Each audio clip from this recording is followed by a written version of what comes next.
What AC myth costs people the most money? Turning up your AC extremely high when you go to leave the house costs you a lot of money. And you think it's counterintuitive, but it's not. Uh, when you're talking about cost of an AC system operating correctly, you're not just talking about the cost of the actual wattage, the actual amps pulled by the AC system.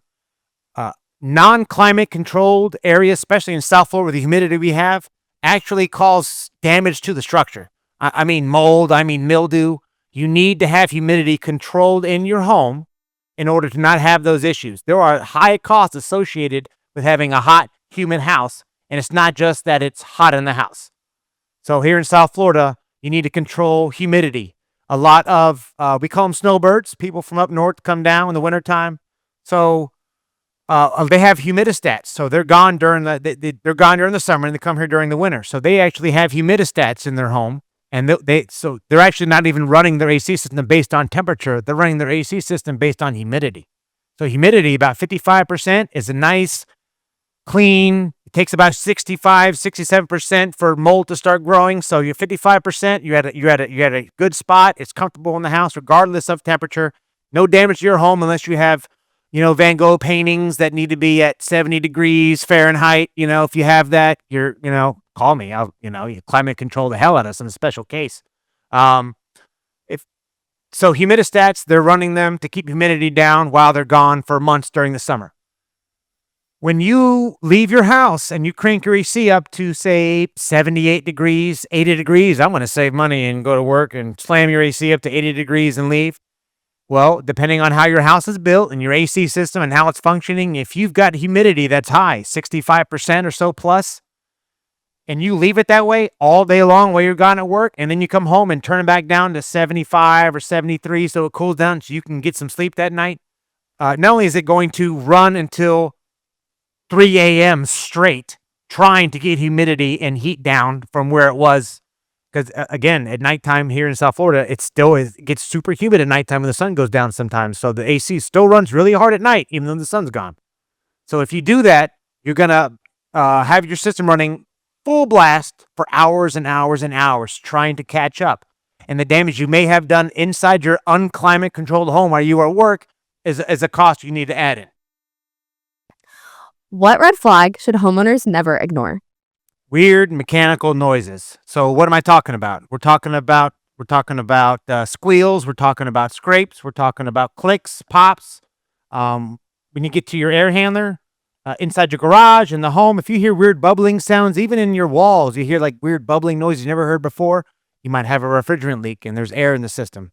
Noises are weird noises, especially if you couple them with performance issues with your air conditioner. They could totally be related. So definitely don't ignore those. When should people stop repairing their AC? When it's out of warranty. When your system's out of warranty, your first major AC repair is expensive. You start taking a cost of a new replacement air conditioning system and you subtract your repair.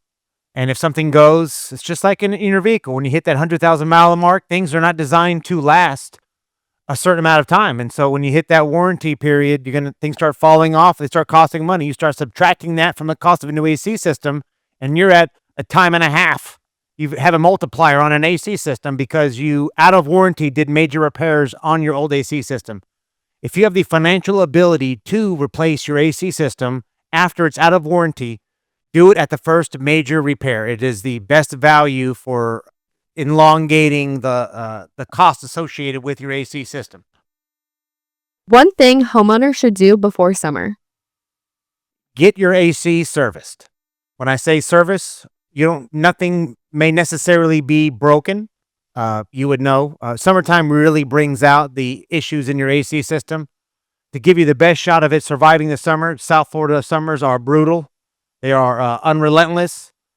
Sometimes it gets hotter at night when the sun goes down. Humidity spikes up. Your AC's got to do with humidity just like it does heat load from the sun. So it also works super hard at night if it's high humidity. When your AC company comes, or you can do some things yourself before your AC comes. If you can't afford a service call to get your AC serviced, if you want to go on outside and Turn off your AC system and go outside and take a water hose. You don't use high pressure out of your water hose, and you want to clean down your condenser coil. Your condenser coil is made of a bunch of vertical fins on horizontal copper tubing, and you're trying to get the metal physically clean because that's where heat transfer happens. So the cleaner that metal is, without using some type of degreaser, don't get into chemicals. You probably Google what chemical can I spray on my. Don't get into chemicals. Let an AC contractor bring in the correct foaming chemicals that do not destroy the metal or and ruin the heat transfer of your coil. But you could take fresh water out of a hose with a not super high pressure, not a pressure cleaner, and you want to shoot up at an angle. AC condenser, the panels are kind of louvered, so you're going to want to come up at an angle, wash that thing down, start top, work your way to the bottom, so everything rinses down to the bottom as you go. Everything in that unit is made to get wet.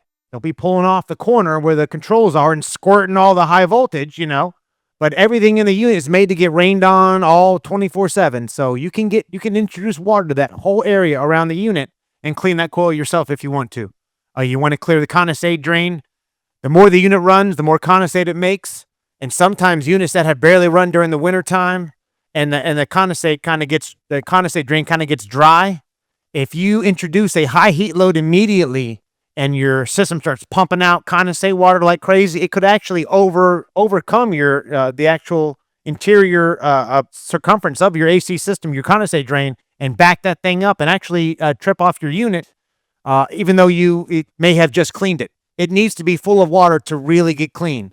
So if you haven't been running your AC all winter long, you've been windows open, you've been barely running it, nothing, the puddle outside by your AC drain where you normally see it terminate is dry. Don't blow out your drain with air from inside the house at that point. You're not going to do much. You need everything inside to be wet and moist, and you want to blast it out.